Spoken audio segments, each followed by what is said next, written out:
Okay, so this next sequence is going to be for actually mobilizing your upper thoracic spine. So first I'm going to have Jessie point on the skeleton to a part of the spine called the spinous process, because I want you to be really clear that that's where you're going to feel the pressure on the ball. So it's really the part of the bone that you feel when you put your hand on your spine, sticking out the back. So those are called the spinous processes. Okay, now Jessie's going to lie down on the ball, over the ball, and she's going to place the ball pretty much level with the bottoms of her shoulder blades.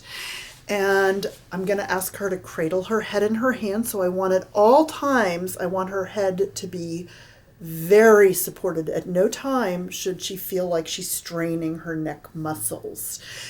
Her head should be resting in her hands like a hammock. Before she starts the little sequence, I want her to feel the spinous process really at the apex of the ball. So one of the spinous processes that's level with your shoulder blades. I don't care which one, we don't have to get that technical, but I want you to really feel the pressure at the apex of the ball.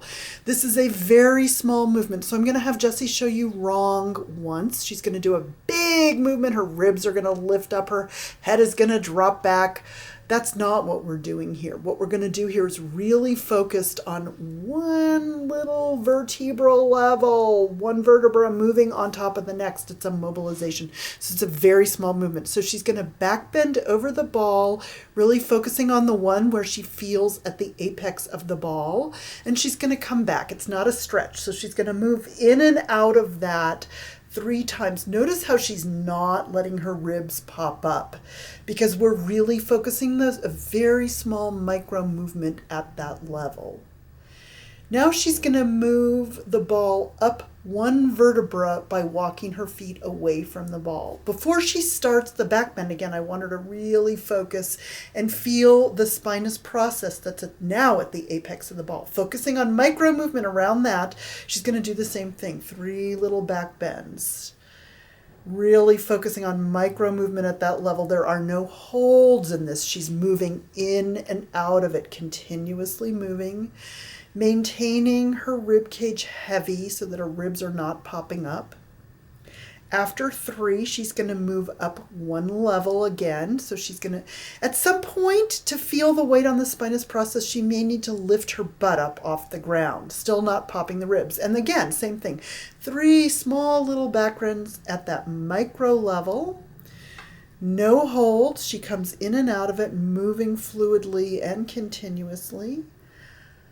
She's going to put her butt down, move up 1 last level. She might have 2 more in her, we'll see. She's going to lift her butt again. Before she starts moving, she's really going to feel that spinous process at the apex of the ball.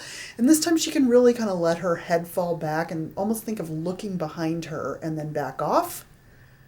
And she's going to do 3 of those. But that's going to get the vertebra at the apex of the ball, the movement around it. She's going to need to move her skull a little more.